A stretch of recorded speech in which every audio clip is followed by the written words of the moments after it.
All right, it's that time. The final day of Make It Stick. I've spent over 4 months devouring every last bit of value and squeezing it all out of this book.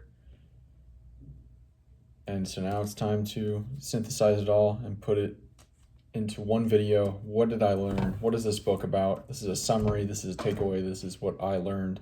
This is all from my own mind, my own memory.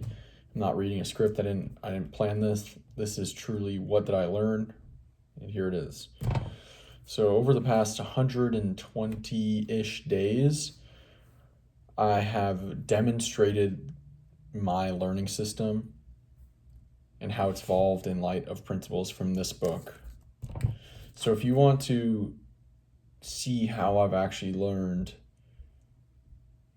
through demonstration rather than me telling you, you can actually watch one of those videos, one of those 120 videos, and I walk through every day the process I'm using to absolutely master this book to an extremely high degree and master learning itself and meta learning itself, learning about learning to a significant degree. So this book is very well structured. It was written by three people.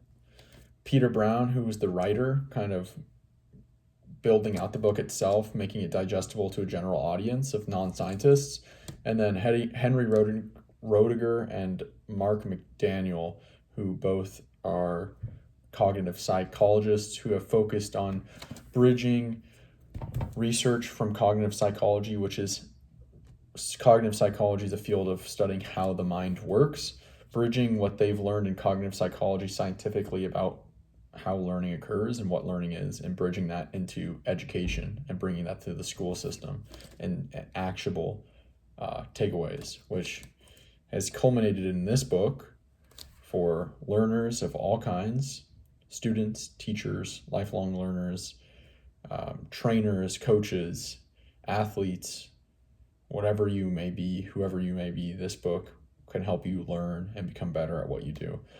So let's just start out and go through the 8 chapters of Make It Stick, because like I said, this book was very well structured, very well thought through. It wasn't just jumbled mess. So everything had a reason. So why did the author start with a chapter called Learning is Misunderstood? Well, it's an overarching theme in this book that learning is misunderstood, and it's very important that you understand that learning is misunderstood. Well, what does it mean to be learning is misunderstood? What does that mean? You might be getting defensive, right? It can feel like it's attacking you, but if you want to become the best learner you can, you've got to realize that what is intuitive, what is common,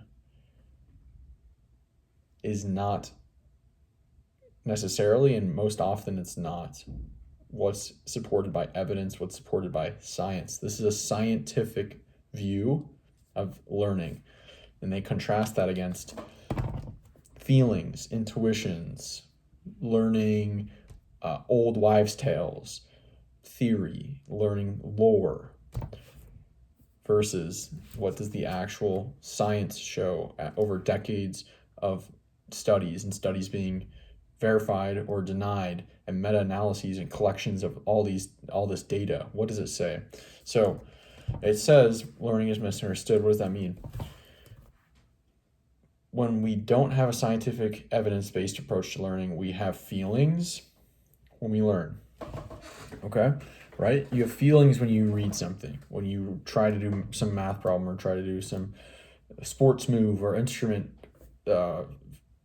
whatever, song, piece, when you try to execute software or play a game or whatever you might be trying to do with learning, you have feelings, right? We all know that certain times learning can feel frustrating. It can feel confusing. It can feel agitating. Other times it can feel easy. It feels like everything's clicking. It feels like you got it. Now, when we listen to these feelings, which is totally normal, it actually gets it completely backwards. When we feel like we are fluent, when we feel like it's easy, when it feels like things are clicking and it's just got it all and this is easy and it feels familiar, that's often a very terrible sign to be focused on to judge if you're learning or not. Counterintuitively, as we'll see, a lot of this stuff is counterintuitively, the most learning occurs when it's frustrating, when it's confusing, when it's agitating, when it's difficult, not when it's easy. When it's easy, you're not really learning much. Now, there's a neuroscientific viewpoint of this, but this book was mostly cognitive psychology, so I'm going to stick to the mind and cognitive psychology rather than the neuroscience, mostly. But it makes sense. I'm going to go against that for 1 second and put my take on the neuroscience. It makes sense. Evolutionarily, your brain, when you learn, changes. And your brain wants to conserve resources. So it's only going to change if it needs to change. And when things are easy and they feel good and feel easy and fluent, familiar, your brain's not going to waste resources changing. So you need this agitation, you need this frustration, you need this effort in order to change the brain, in order to learn. Okay, I'm trying to stay away from neuroscience as much as I can from now on. I'll stick with this book mostly. But to learn effectively, all the techniques they're going to discuss in this book all require effort, more effort than what is most often used by the most common or required by the most common study techniques. The most common study techniques, of course, or not of course, but you'll probably understand why. I said of course because you probably use these type of techniques if you've never learned about the science of learning. Most common study techniques, here we go. Rereading, so you read something and then you read it again to study, right? Rereading, reviewing your notes, highlighting information, and what they call mass practice. Keep trying to do something over and over and over again until you get it. So just keep going. Do it over and over and over again. Do the same type of math problems over and over again until you got it. Then go to the next thing. These are the most common study techniques across all domains. Unfortunately, they're among the least effective study techniques, according to science. Full stop. Very terrible learning techniques. They all have different reasons for why they're terrible learning techniques. But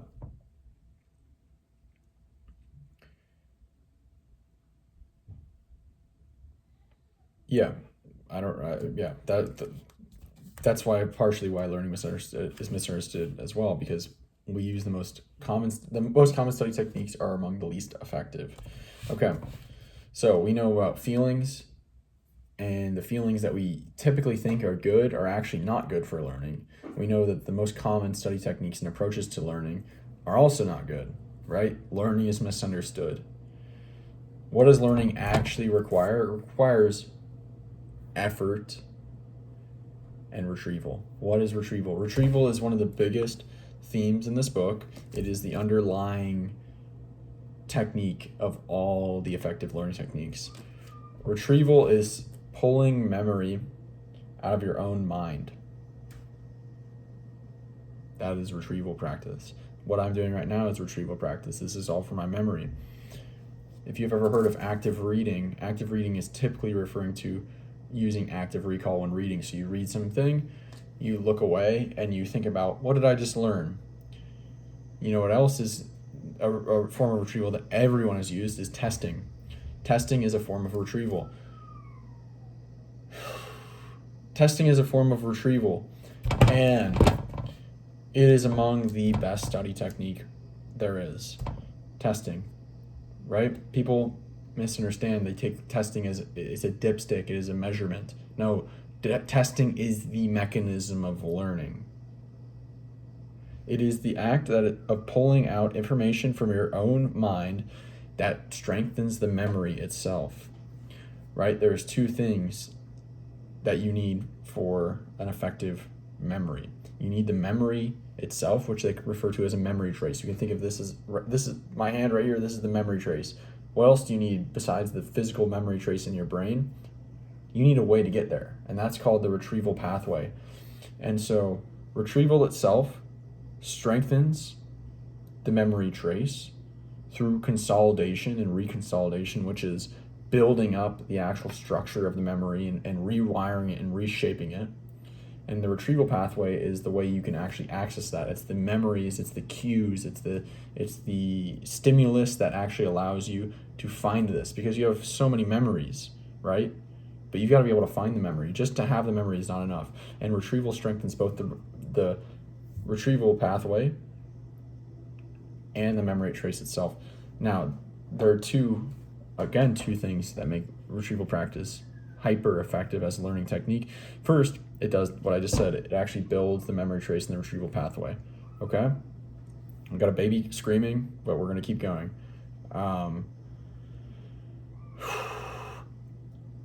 Right. First, memory trace, building up the mind, building up the brain. The second is that testing actually and retrieval, the terms get used interchangeably often. Testing and retrieval, they reveal to you your weaknesses, right?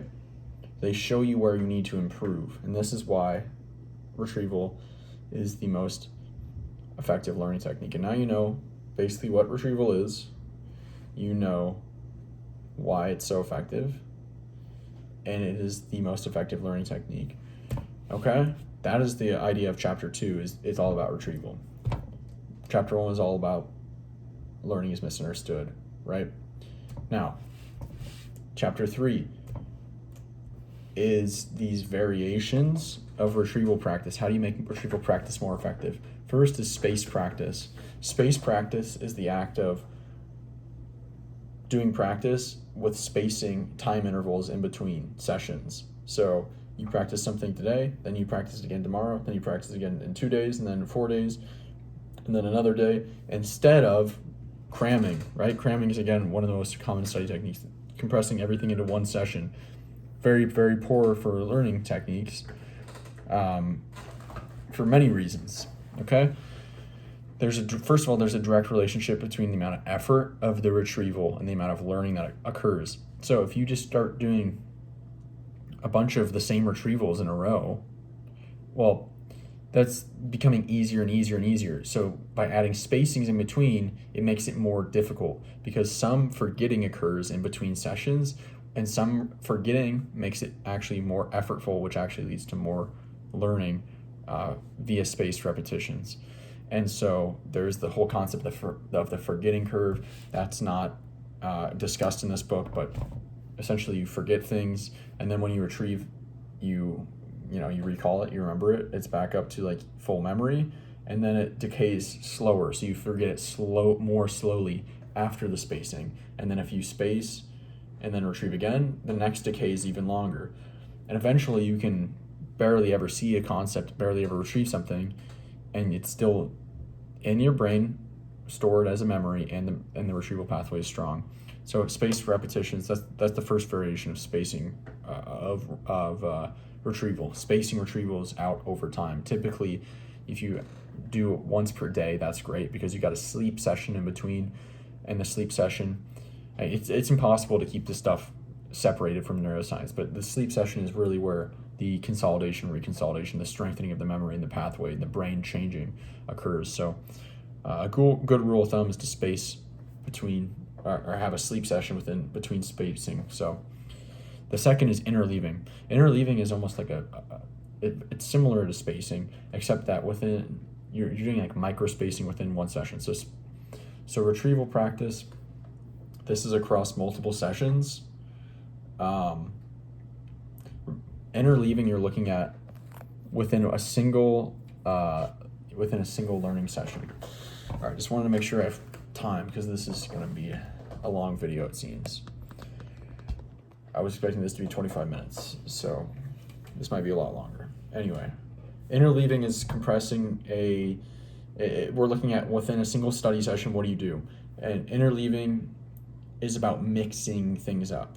So you do one type of problem, then you stop and you go to a different type of problem, then you go to a different type of problem, then you go to a different type of problem, right? So you're spacing, micro spacing. You never do multiple things or the same practice in a row, same thing in a row. You never rereading isn't mass practice. So interleaving, a good example is with like math. if you're learning arithmetic, you do one addition problem, then you're done with addition. You don't do another addition problem. You go do a different type of problem. You do a subtraction problem, then you're done with the subtraction. You go do a multiplication problem, then a division problem, and then maybe you can loop back to another subtraction problem or something. But we have this tendency to want to try to do all the same thing at once. I'm going to keep doing this thing until I get it perfect, and then we'll go to the next thing. No, that's very, very poor for learning for many reasons. Mass practice, again, is very ineffective. You're only getting one session. You're only getting one reconsolidation session after the event. You're only getting one brain-changing event after the event. Like if you lifted muscle or lifted weights, what do you think you're going to go to the gym one time per year and work out for 24 hours and then you're going to have a ripped body? No, you have to stimulate the muscles and then rest and let the muscles grow, and then stimulate the muscles and then let the muscles grow. The brain is the same way. You need to have multiple stimulus events with multiple rests to have the brain grow and change. And so mass practice cramming, you're giving it one stimulus, one growth, that's it. That's not going to lead to, you're going to forget everything. There's other reasons, right?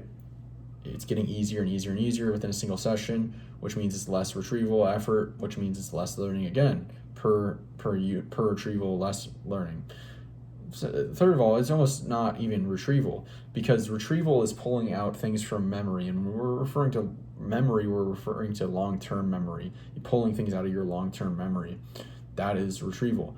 There's two types of memory. Again, this is not even discussed in this book. Working memory versus long-term memory. This is the two forms of memory, just like a computer, but you have it in your brain. Working memory is what you can hold in your mind.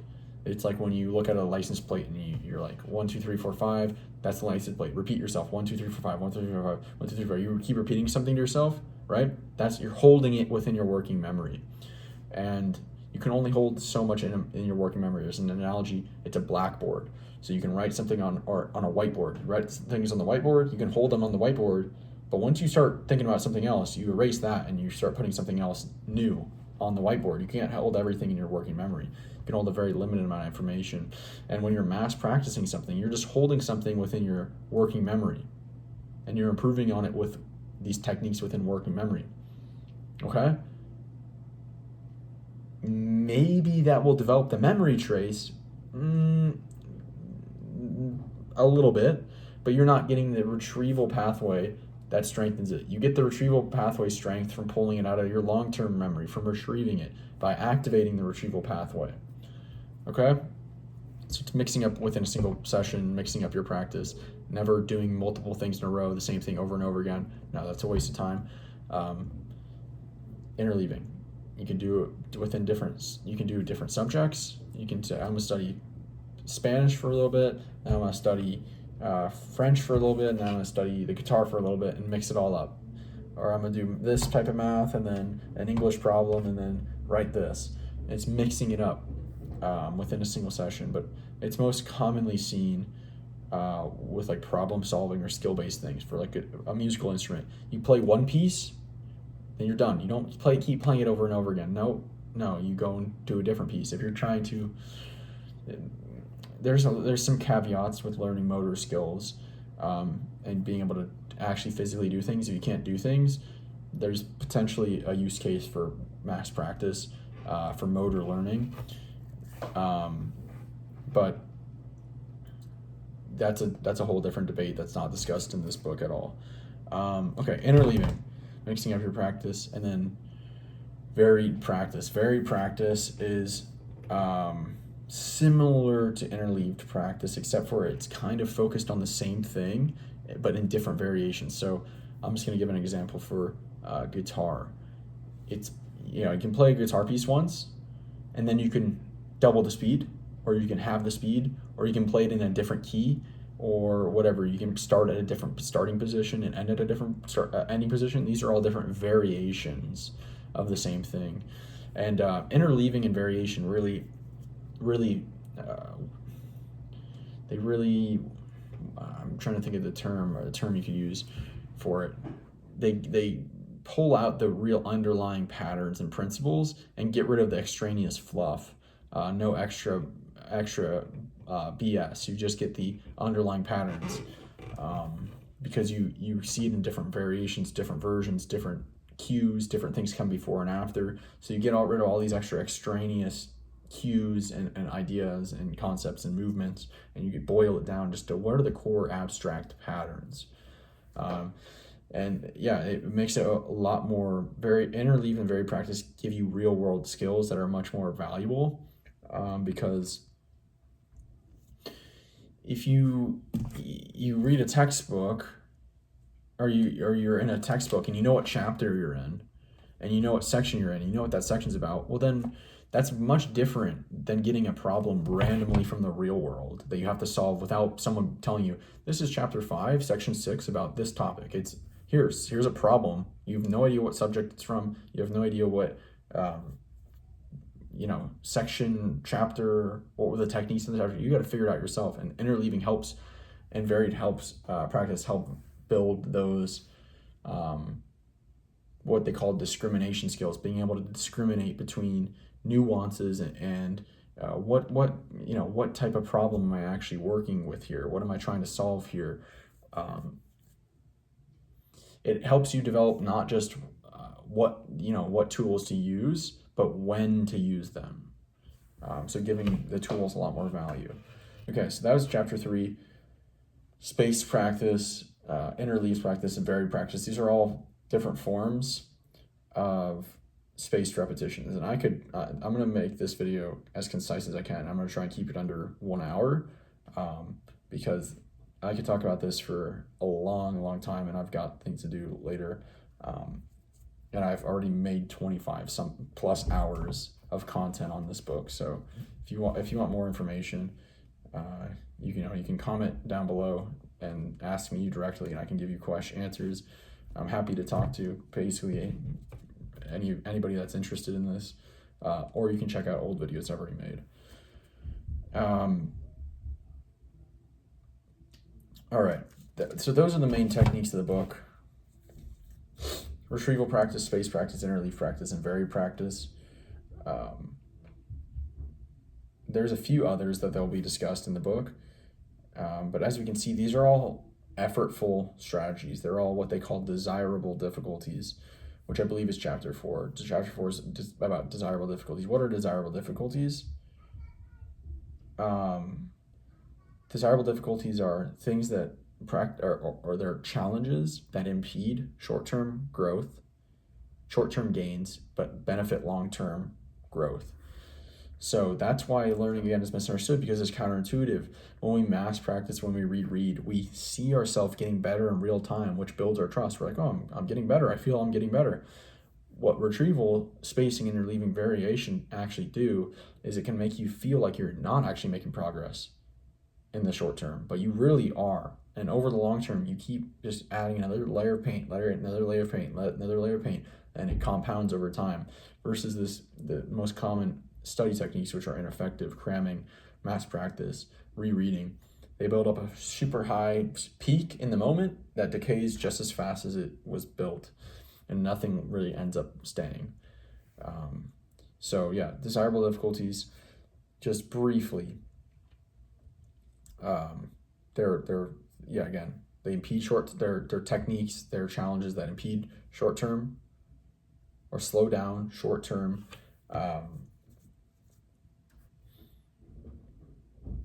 growth or gains, but build long-term, are optimized for the long-term growth of actual true learning, not this just fleeting transient illusion of knowing, which is a big idea in one of these chapters, illusions of knowing. However, let's get back to desirable difficulties. What are some other desirable difficulties? So beyond these 4, we've got basically, I think, 4 more. Let's see.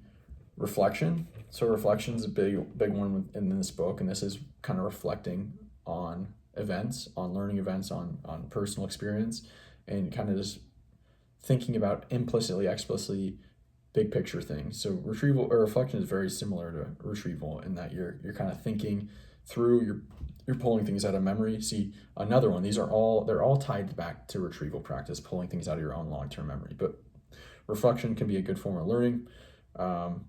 This is journaling, thinking, reflecting just in your mind, talking to someone, making a video like this. These are reflection. Another desirable difficulty.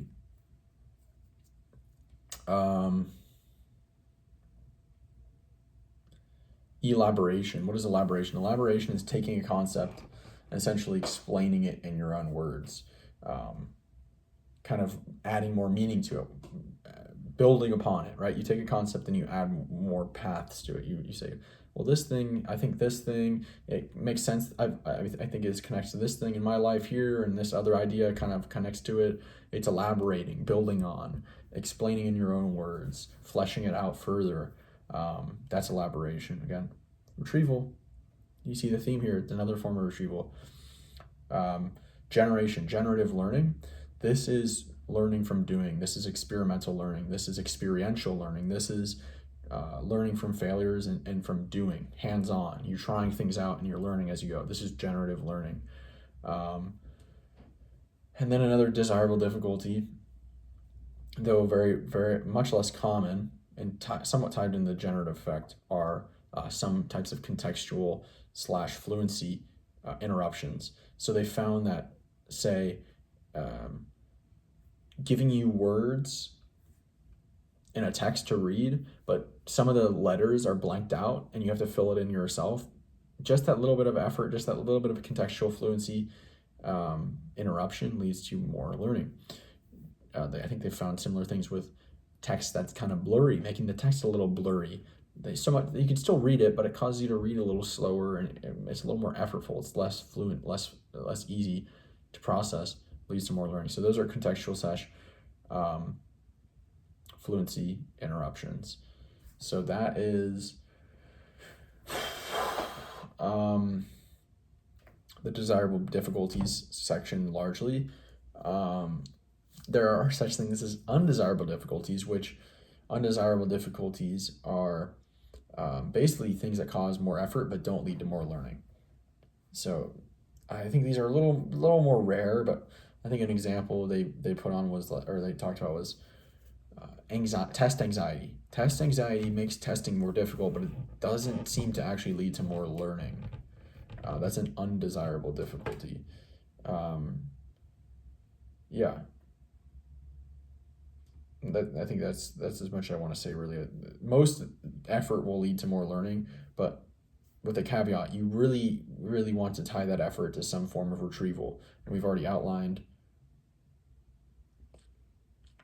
really those 7 were, but when you think about the contextual fluency interruptions, filling in the gap, that's generative, that's retrieval. Blurry text, maybe you could argue that it's more retrieval because you're having to generate and create these. What are these symbols supposed to actually look like or mean? Causing more effortful retrieval from your mind. So, yeah, okay. Chapter 5, I believe, was avoid illusions of knowing. So this is all about illusions of knowing. Illusions of knowing, illusions of mastery, comes from feelings of familiarity and fluency. So this is where you feel like you know something, you feel like you got something, but in reality, you don't. This is a difference between subjective feeling and reality and objective reality. You feel like, I totally got this, I got this. Then you go in and you do way worse than you thought you were going to do. That's a illusion of knowing. What causes illusions of knowing are feelings of familiarity and fluency. What causes feelings of familiarity and fluency? Unfortunately, again, rereading, the more you read a text over and over again, the more familiar you get, the faster you actually become at reading because you become more fluent on it.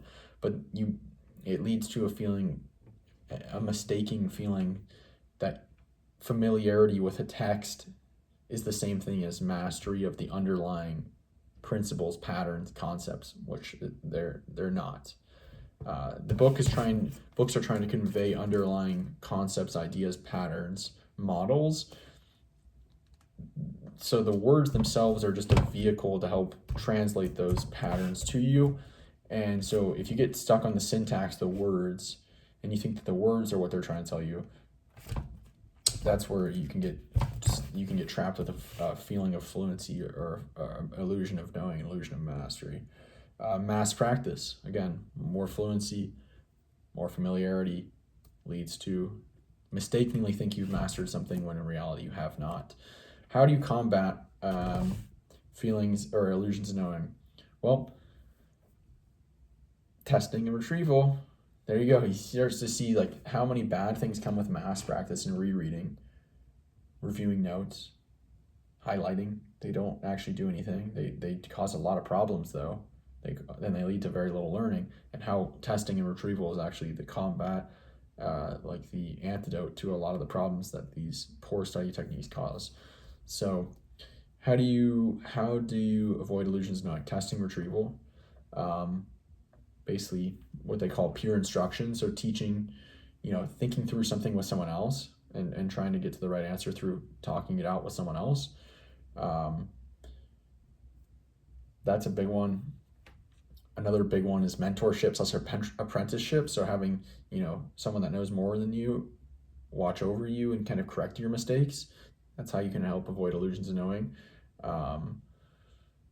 Simulators, so like flight simulators, game simulators, whatever. These things help you simulate experience and make mistakes and learn from them.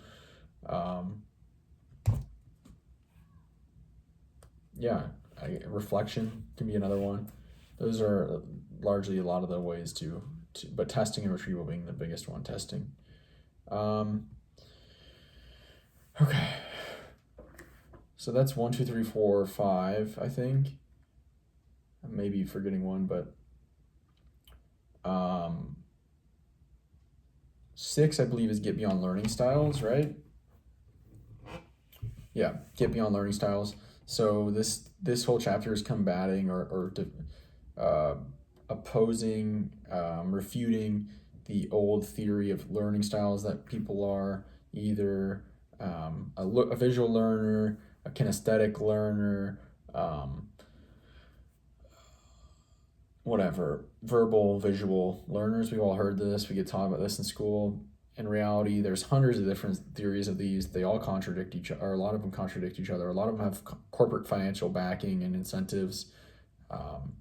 And the science shows that none of them, the claim that, so people do have learning preferences, but tailoring teaching modality and resources to someone's preference does not show to actually increase learning results.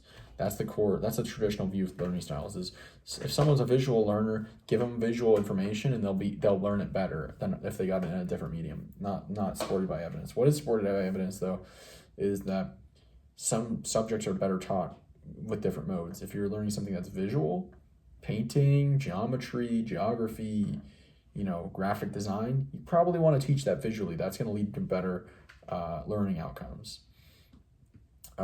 Mixing up different type of modalities, getting in different ways, that seems to be effective as well. So if learning theory and learning style doesn't actually hold up with evidence, what are learning differences that matter? And they go into that as well. So what are learning differences that matter? The degree to which one person takes responsibility for their own learning and takes responsibility for their own learning and education. One's intelligence, what is intelligence? We'll get into that, let's say, in the next chapter. Reading and language fluency. So if you can't read something, you can't read a language, it's going to be pretty hard to learn. And then they talk about degree of rule learning and degree of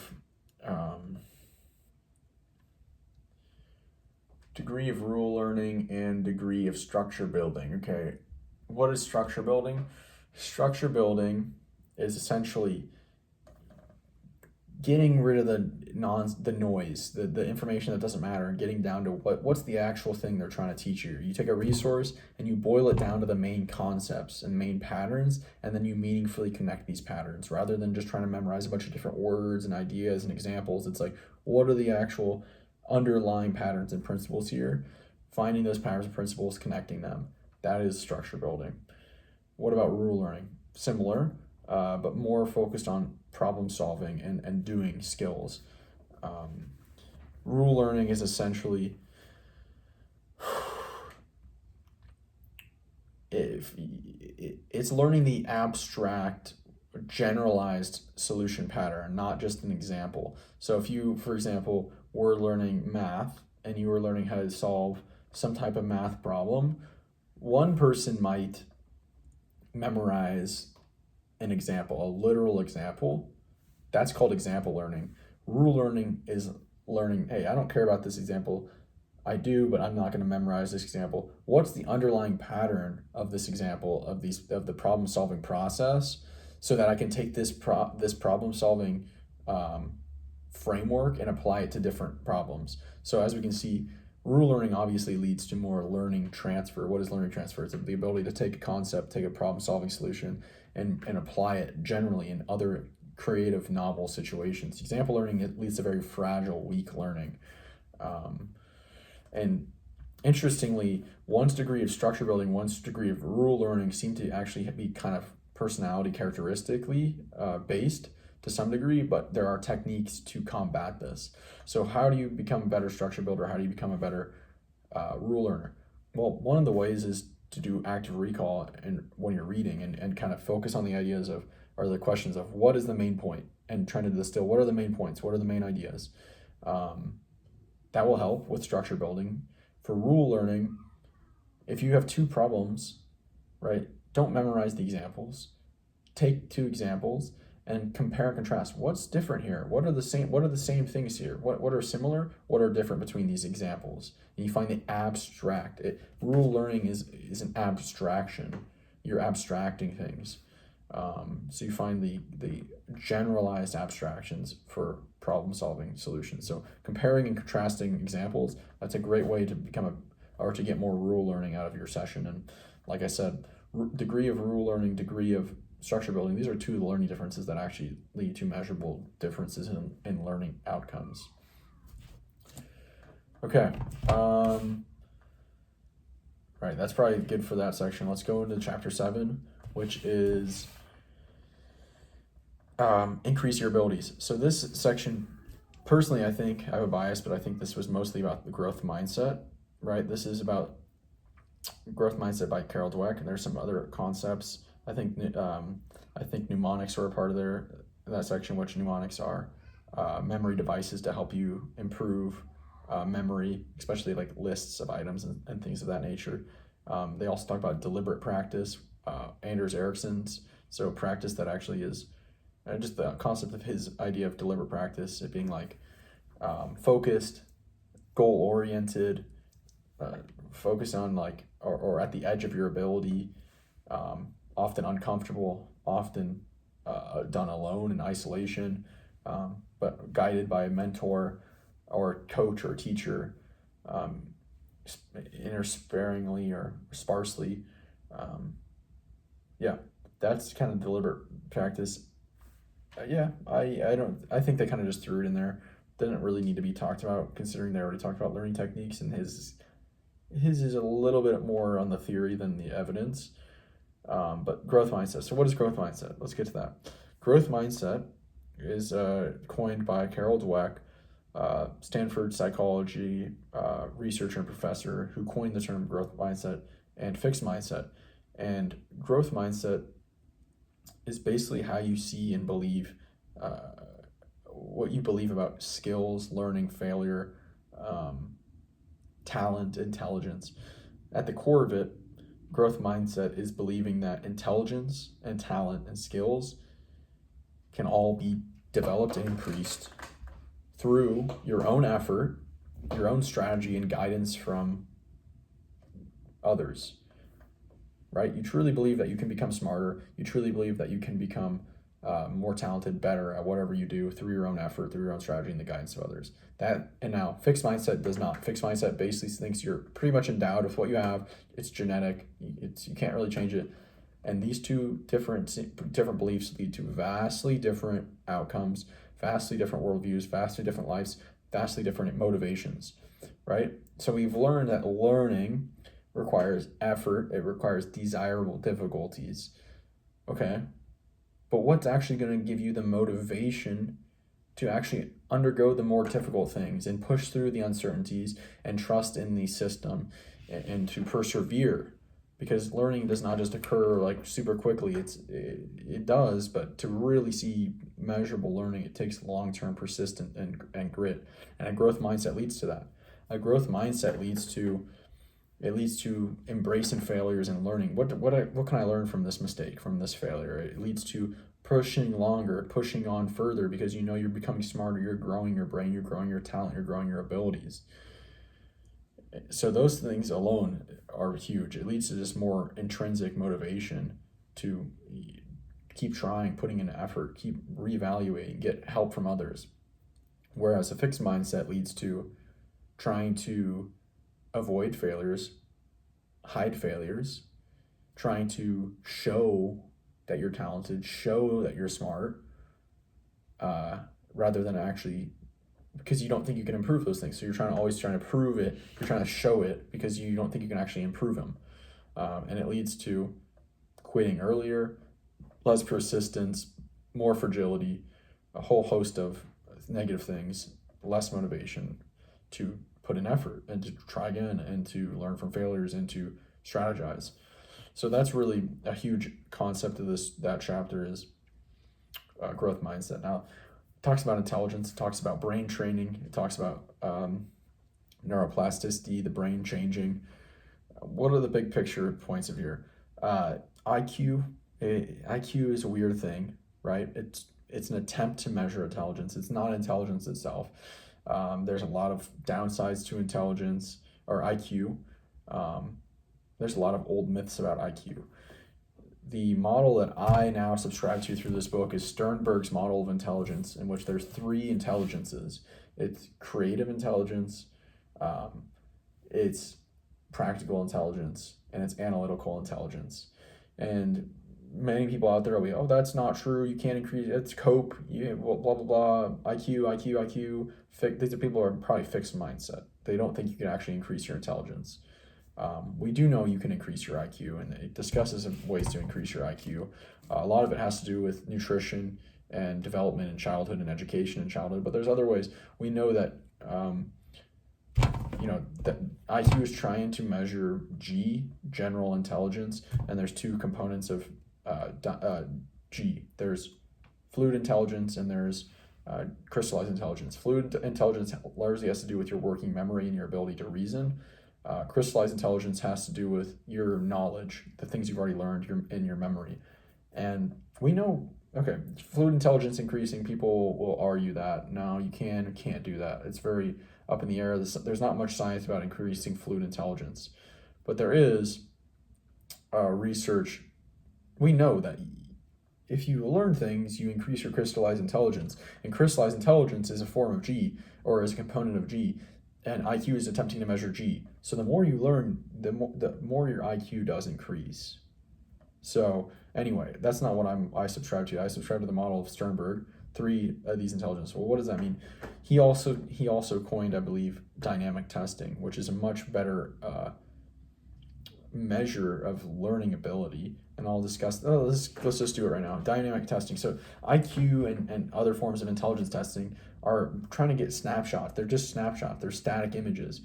That's not great. Dynamic testing is a much better measure of intelligence and learning ability. Why? Because dynamic testing is where you receive a test, you are shown what you got wrong, then you are basically instructed on the things you got wrong, and then you're tested again to see how much you actually learned. That is a much better indicator of learning ability, right? And learning potential is like, here, we gave you this resources. Did you actually learn and improve, or did you what degree did you learn or improve? Right? If you took a dynamic test, then you studied, tried, and learned other things, and then you took the same test again or a similar test again and you didn't get anything different, it was the same exact score, that's a very low potential for learning. But if you improved on all your weaknesses, that's tons of potential for learning right there. It's not so static and fixed and fragile view of intelligence. So the 3 intelligences, right? Why do I believe in this? Well, I'll give you they support that in this book. There's evidence to support in the book, and then there's a really anecdotal story that really captures the essence of it. And it's these Brazilian or some type of South American school children who are very poor, who must learn how to do like these street businesses, selling fruit on the street, for example, in order to survive, right? They learn how to do basic math skills, right? They have to be able to do basic arithmetic and some business math. And they do, they're very proficient at it. However, when they're given a piece of paper with it formally written out in mathematical language and word problems, they're very poor. There's very little transfer. See, they developed practical intelligence of the math, but they have not developed the analytical intelligence of the math, right? And so we know they can do these things. So I'm very confident that we could teach them how to do these things. They just don't have the analytical intelligence built up. And the theory of a successful intelligence is that of these three intelligences and the knowledge that are associated with them they're developed based on your environment that you grew up in. What is rewarded, what is punished in your developmental environment, and you're always developing, so your environment throughout your life, that's what you ultimately become. If you live in a household that PhD parents that are they value education above everything else, or very highly, kids gonna probably have analytical intelligence, and maybe at some point he actually turns away from that and rejects it, but the environment is building his intelligence and knowledge. And I think intelligence is very fluid and can be increased. That's part of the growth mindset. And so, yeah, that's dynamic testing. Those are the creative, analytical. Analytical is very school-like. Creative is more, as it sounds, creative, doing things, trying new things, being able to create new things in novel situations. And the practical is like hands-on, common sense, things you learn through like generative effect, trying things, learning failures, success, entrepreneurial success. That's a very practical thing. Social skills, very practical thing. So successful intelligence, growth mindset, dynamic testing, and then the theory of intelligences, and then increasing intelligences. That's all the chapter 7, which is increase your abilities.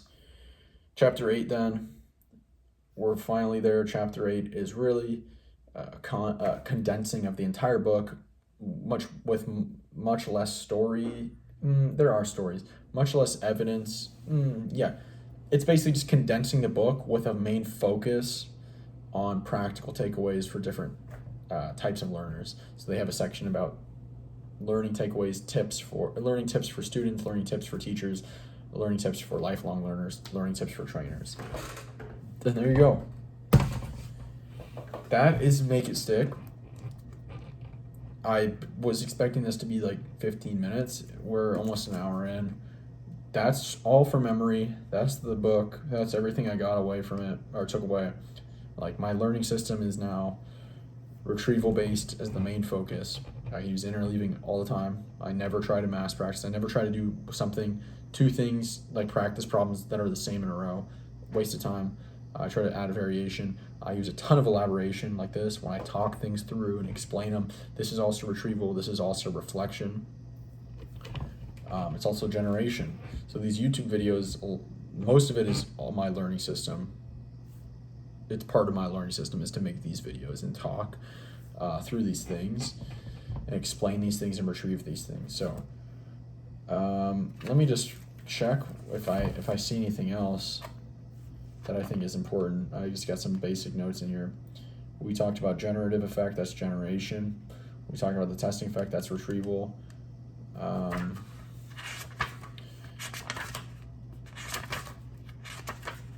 Learning is misunderstood.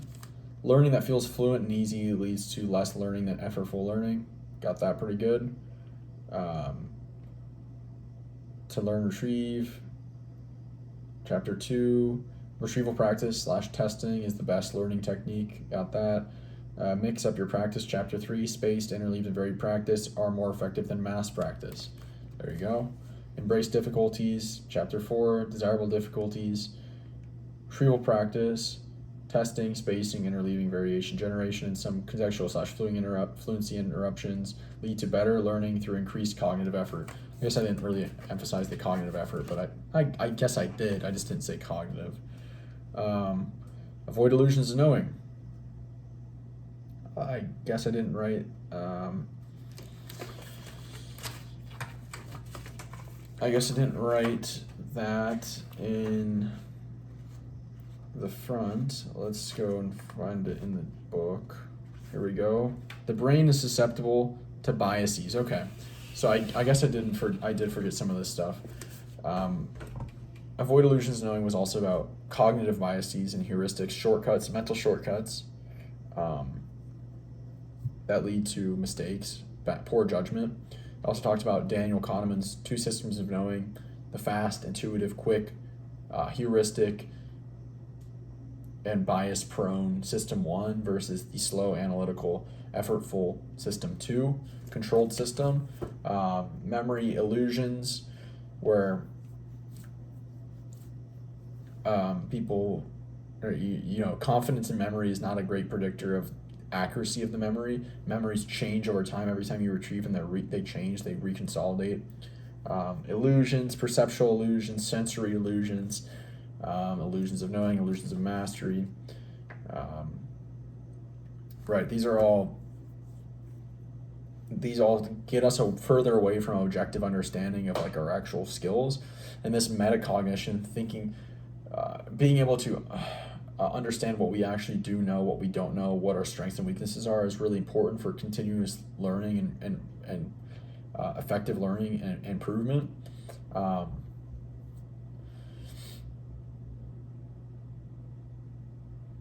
And these biases, heuristics, illusions, memory distortions, they all pull us further away from objective reality of our actual skills, knowledge, weaknesses, and strengths. And so it's all about calibrating back to this truer, closer to reality understanding of what we know, what we don't know, what we need to improve, what we've got pretty well. And that's the whole pretty much idea of chapter 5. You've got reality, objective reality, subjective reality, and then you've got this illusion between. The difference is the illusion of mastery or the illusion of knowing. And it can go the other way as well. You can actually be better than you think. You can think you got a bunch of stuff wrong and don't know a bunch of stuff when in reality you do. Either way, it's about calibrating back to the center of like back to the objective reality or closer to it. We already talked about how to do that. Biggest way to calibrate being testing retrieval.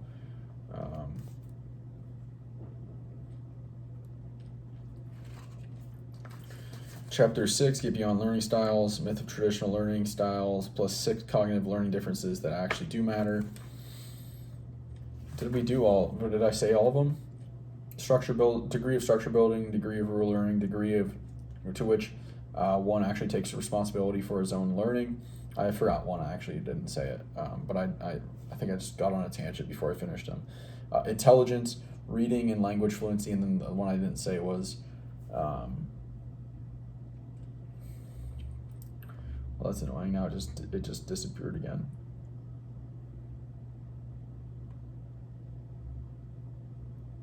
Wow, that's crazy. Okay, let's pull it out.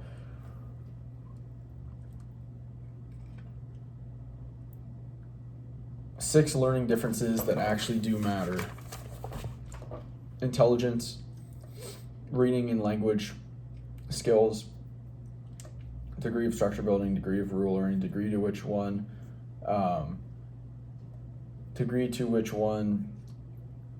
takes responsibility for his own learning, and then it's beliefs about self, beliefs about ability. That ties into the growth mindset. That's probably where I got off on a tangent.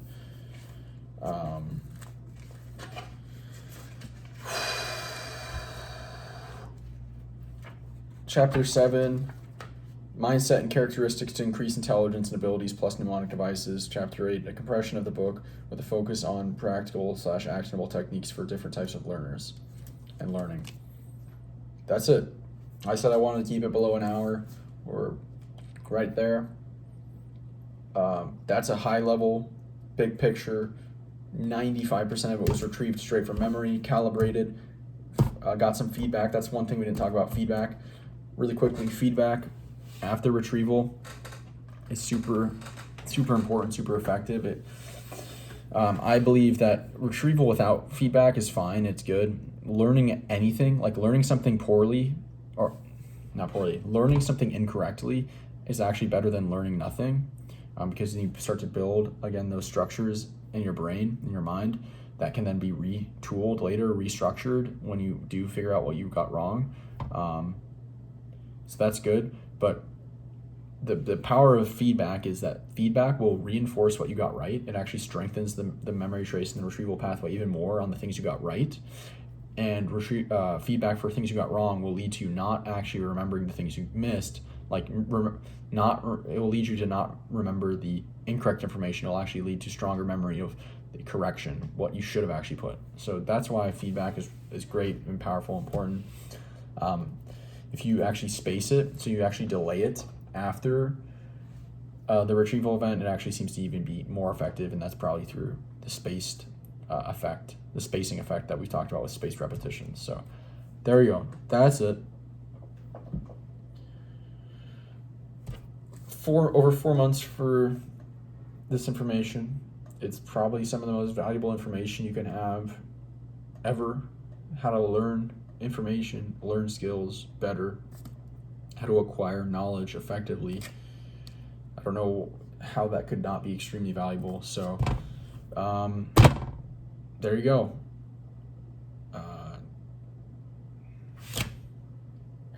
I guess I will catch you not tomorrow for this series because we're done. So I'll catch you on the other side. See ya.